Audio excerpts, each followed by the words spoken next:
What it is, guys? Your boy JD Watts, and today we are here to check out 50 times WWE took a shot at AEW. Now, there's been situations where you gotta let the competition know that we gon' take over the wrestling business. And so far, as of right now, I haven't seen a lot of that lately, but during 2019 and 2020, we've seen a lot of those. I think the most one that I know was that MJF and CM Punk promo where MJF was like he was like, shit, what was he like? I don't remember a lot from that promo, but I remember CM Punk calling MJF a less famous Miz, and it had the whole crowd chanting Miz, Miz, Miz. And then I believe the following week, on Monday Night Raw, Edge was talking to Miz, and he was like, "You have other people on other shows saying your name just to get a cheap reaction." That was crazy, bro. And then when Edge was like, "You leave your partners high and dry to get fired," his partner John Morrison had got fired, and I believe he's in AEW now, or is he in ROH? But enough of all that. Dang, I spent a whole minute talking. No, we can't let that happen. Let's start this video right now. If you guys want to watch the original video, the link in the description down below. It's by Wrestling Flashback. Make sure you check them out. Subscribe over there. Let go. Is this on?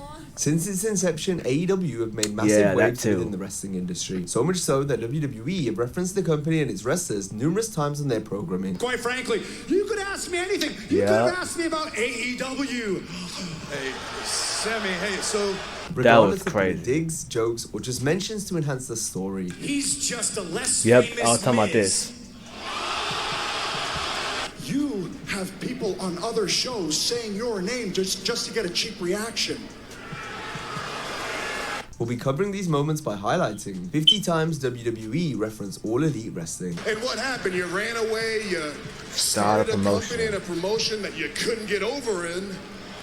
I make empires for billionaires. This one, I'm not gonna lie, I ended up watching JD from New York. Y'all should check him out. And I mean, he a cool dude. I don't know him personally, but I'm just saying, he a real. Know what I mean? He loves his business, and he will shit on it if it's bad. But when Cena was like, "Oh, I make empire from billionaires, and all you done was steal money from their kids," I didn't really get that until JD explained it.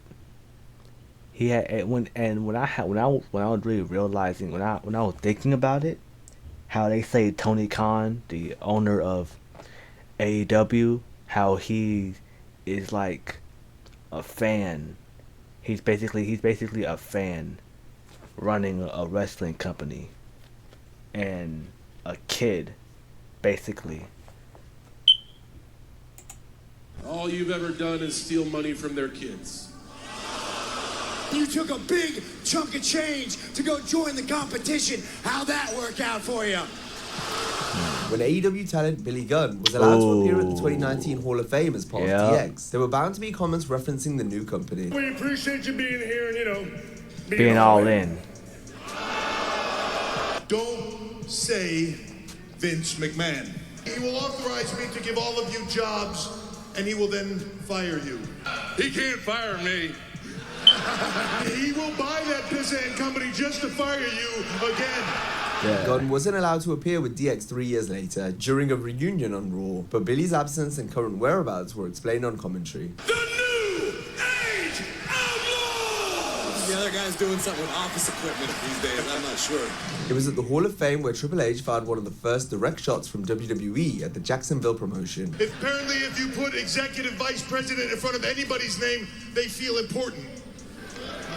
It's believed that Cody Rhodes responded to the King of Kings jab a month later by smashing a throne with a sledgehammer at the Double or Nothing event. Rhodes later called back to the destruction of the throne after rejoining WWE. I went off in the distance, I smashed the throne, and the person who sits on that throne has now become my closest working ally. The first mention of AEW on the weekly shows came just after they'd done their first pay-per-view in May 2019. With a fan Q&A segment on Raw going terribly, Sami Zayn sought to make it more interesting. Quite frankly, you could ask me anything. You could have asked me about AEW. Yeah. Hey, Sammy, hey, so... Speaking of AEW's first pay-per-view, Jon Moxley, still going by Dean Ambrose, foreshadowed his debut with All Elite in his final WWE interview. He made various casino analogies about his departure, which was fitting given the theme of All Elite Wrestling's upcoming Double or Nothing show in Las Vegas, which would be the site of Moxley's debut for the company. 8 years ago, I walked into this casino. Now I'm cashing in my chips, and I'm walking away from the table. I won the game. And what I do with the rest of my life from here on out is my business. This time, the $1 Million Man didn't get what he wanted. Moxley was brought up a few times on WWE shows after leaving, being called both Ambrose and Mox. John. Been protected by the Shield. Hell, you almost ruined Seth Rollins. You ran Dean Ambrose out of WWE. You've had... Just like me and Mox did in the Shield, the Usos are your pedestal. When Mox, Seth, and Roman would go time to time, beating everybody's ass. Corey Graves even sold for a brief second the possibility of Moxley appearing at WrestleMania 40 after the Shield's music hit. No. This is impossible. At this point...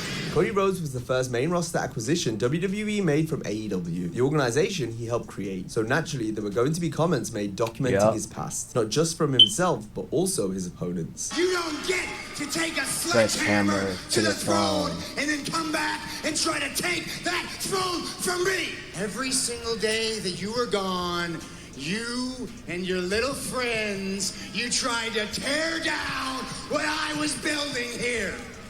Jacksonville! Oh, they're in Many of you know Jacksonville. this was my home during the pandemic. We made a lot of wonderful memories together. When we started making this thing cool again back in 2020, he was off somewhere doing a whole lot of nothing. And what happened? You ran away, you started a company and a promotion that you couldn't get over in, and then you ran away. He also quit New Japan Pro Wrestling. You quit Ring of Honor. This man right here helped start up a company, and you quit it too. I got booed in a company I created. Oh gosh, there's so much. I knew you weren't gonna bite on any of this stuff though. You created a lot of disenfranchised fans who made it easy for me to pack up and go elsewhere and say, hey, look at me. I make empires for billionaires. All you've ever done is steal money from their kids. Cole and his partner Pat McAfee made mention of Sting's retirement Oh, that took yeah. place for AEW in March 2024. After nearly 40 years, the great Sting has retired from professional wrestling. Congratulations to Sting. Absolutely epic match last night. Penta got welcomed to the big time during his debut by Cole. This Oh implied yeah, Cole was like when Michael Cole I think it was his debut match. Cole is like, welcome to the big time.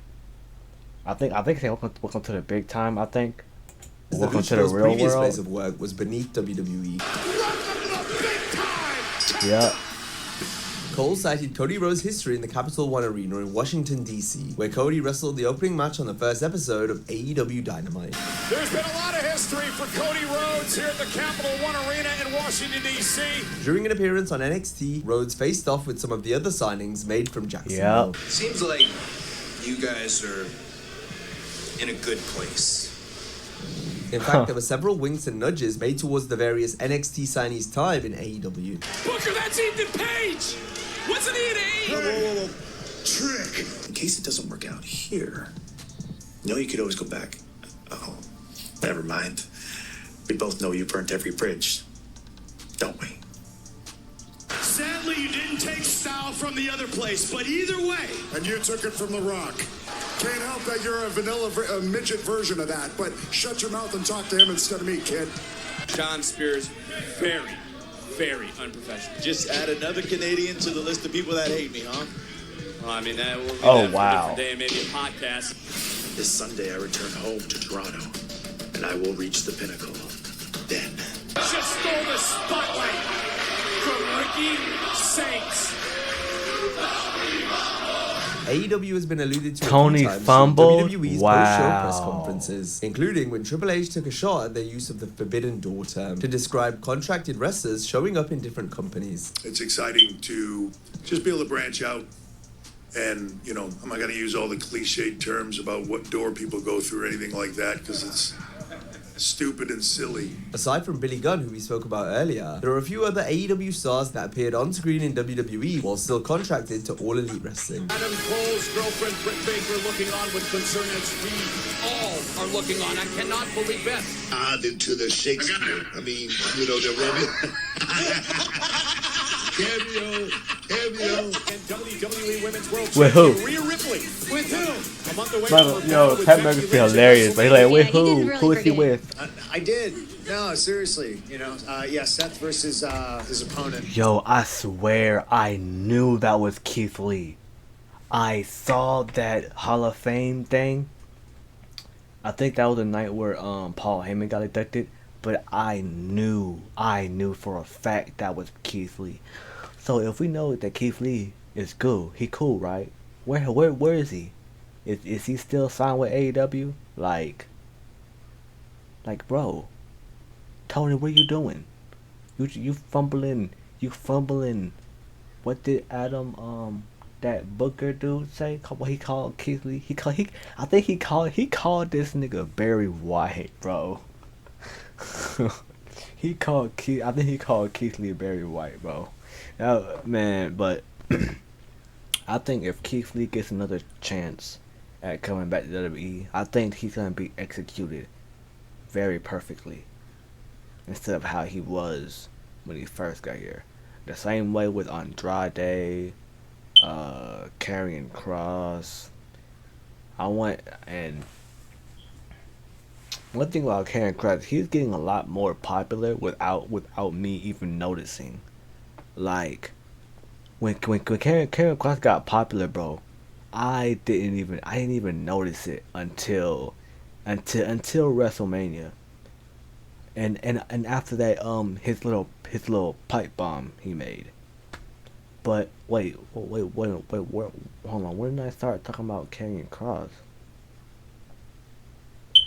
My bad, yo. Let's continue. I don't mean to talk throughout the whole thing. But first, we have to look at something he said on AEW TV in 2021 that warranted a direct response on WWE programming. Yep. He's just a less famous Miz.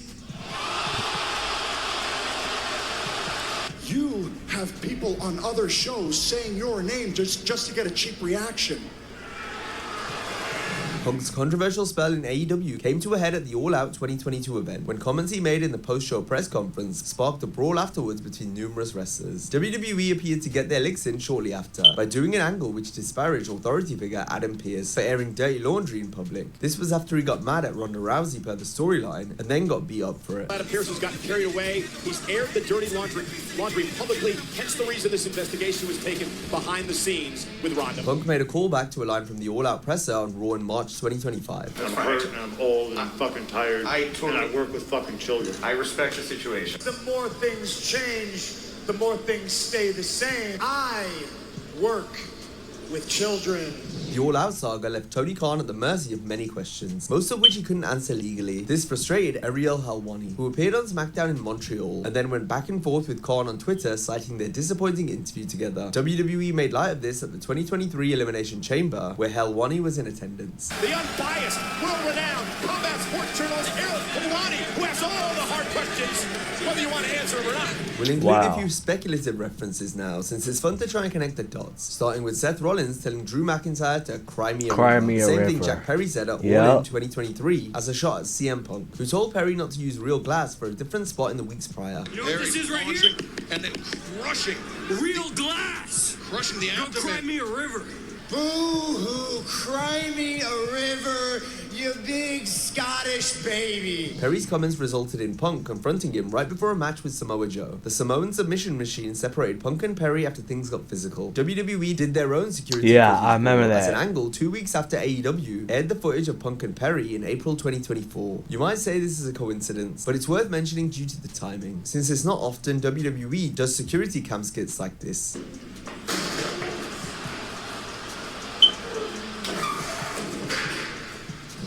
There was no doubt what Punk was alluding to when he called Drew McIntyre a choke artist on Raw in May 2024. Not like how I'm a choke artist, Pat. Two very different things. Guillotine, yeah. 2 Guillotine. months later, Drew posted a picture with Jack Perry on social media, which Michael Cole then brought up on television. Drew McIntyre was stirring things up on social media this past week, bringing up some things from CM Punk's past. The real glass spot came back into play when Drew was chokeslammed onto the windshield of a car by Damian Priest in 2025. With McIntyre laid out on the vehicle, Punk walked past with a smirk on his face.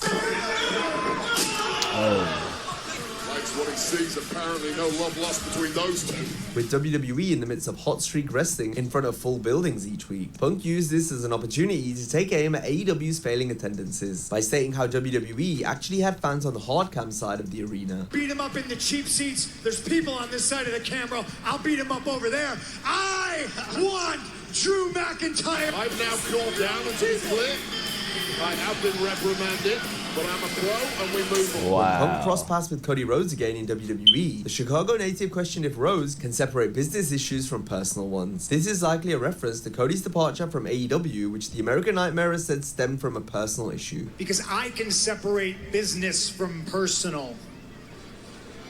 Can you? In interviews, Cody has spoken about how his wife Brandy was unfairly scapegoated in AEW upon departing. Then after being interrupted by The Rock on a prior show, Rhodes used the line Brandy said in AEW 4 years earlier. Who the hell told you tonight was open mic night, bitch? Who the hell told you tonight was open mic night, bitch?